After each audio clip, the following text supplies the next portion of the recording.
You know, a lot of people say to me, I agree with you about Islam, but not about religion. Well, thanks, but if that's the case, then you don't agree with me, because Islam is not the problem. Religion is the problem. The allowances that we make for faith and the respect that we give to belief without evidence has encouraged Islam to push its way into a society where it really doesn't belong and threaten all our freedom. But that's not Islam's fault. Its stated goal is to take over the world. It's just being true to itself. It's our fault for indulging religion in the first place and for giving religious opinion a status in our society that it hasn't earned and doesn't deserve. Why? You tell me. Animals don't seem to need gods in their lives, do they? Perhaps because they haven't got quite such a low opinion of themselves as we've been taught to have. Insignificant, unclean, in need of salvation. Recognise yourself? If you're wretched enough to buy into that life-sucking drivel, the only thing you need to be saved from is your own gullibility. Your soul doesn't need cleansing because it isn't dirty, and anyone who tells you different is telling you for their benefit and not for yours. Because the purpose of religion is the employment and the empowerment of clergy. That's its only purpose. You don't matter. You've never mattered. You don't seriously think that any of those old frauds in the Vatican really believe in God, do you? Come on, God is for the little people, people like you and me. It's all about the clergy, who do very well out of it. How well? Well, let's ask the Archbishop of Canterbury if we can find out which one of his 2 palaces he's currently staying in. And of course, if he isn't too busy praying towards Mecca. His recent disgraceful attempt to crowbar Sharia law into British life is a good example of how some Christian clergy are so unprincipled they'll happily hitch their wagon to the crescent moon, to a religion they despise as heretical, in order to help push unwanted religious values into society at large. Because for them, any religious values are better than none. Because the real enemy for both of these dogmas is secularism, and that's what they're most afraid of, because they know that it could threaten their generous tax breaks and the countless millions in public subsidy that they're currently rolling around in. And that's why whenever you hear a speech from a religious leader nowadays, it usually contains a warning against the danger of secularism. When the Pope went to America recently, it's the first thing he said when he got off the plane. Well, obviously he also apologised for all the child abuse, but what else was he supposed to say? Get over it, you pussies? Of course not. Not even if he was thinking it, which he probably was. Oh, come on, you know he was. But secularism is not atheism, as many of these God-peddling faith jockeys will often try to pretend in order to frighten people who think they're going to be possessed by demons if society isn't run by God, or rather by men who think they're God. There are plenty of religious people who are secularists.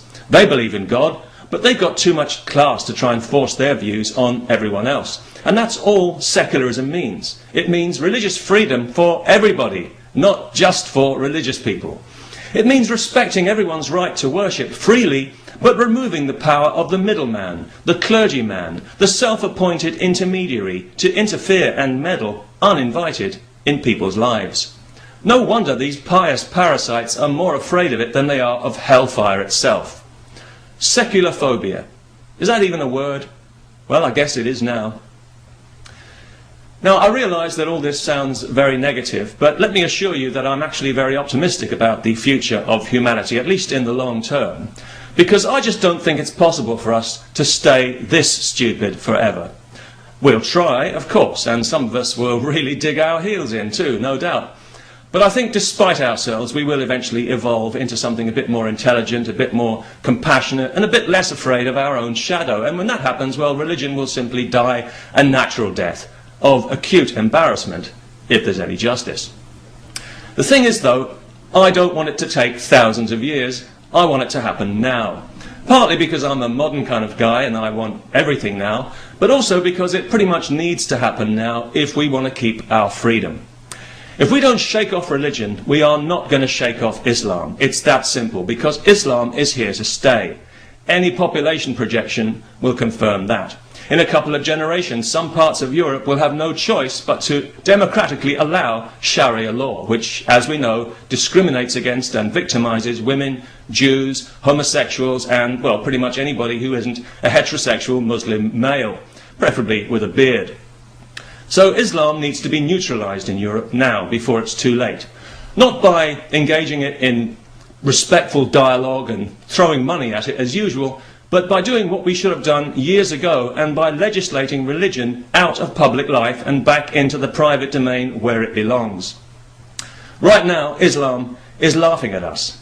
It's watching us lead ourselves by the nose into submission. What can we do? Well, all any of us can do is speak out, while we're still allowed to. Because some Muslims are now demanding that criticising their religion be made a criminal offence. I suppose we should have seen that one coming, really, shouldn't we? It actually is a criminal offence in the Netherlands, it seems, where anyone satirising Islam is liable to be arrested in the middle of the night and have their apartment ransacked by the police. The Dutch people must be scratching their heads wondering whatever happened to the free country they used to live in before Islam came along. Last week in the football tournament, when the Dutch team lined up for their national anthem, I was half expecting to hear the Muslim call to prayer ringing out around the stadium. Is that offensive? I do hope so. Because it's time to stop being polite. It's time to stop showing fake respect and to start insisting that this divisive, dangerous, insulting, poisonous bullshit is taken out of our public life, where it violates our human rights, out of the government, out of the law, and especially out of education.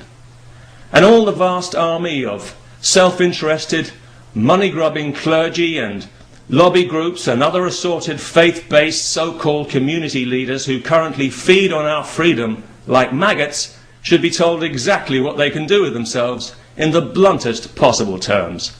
I'll even volunteer for that job myself. Peace. But not at any price.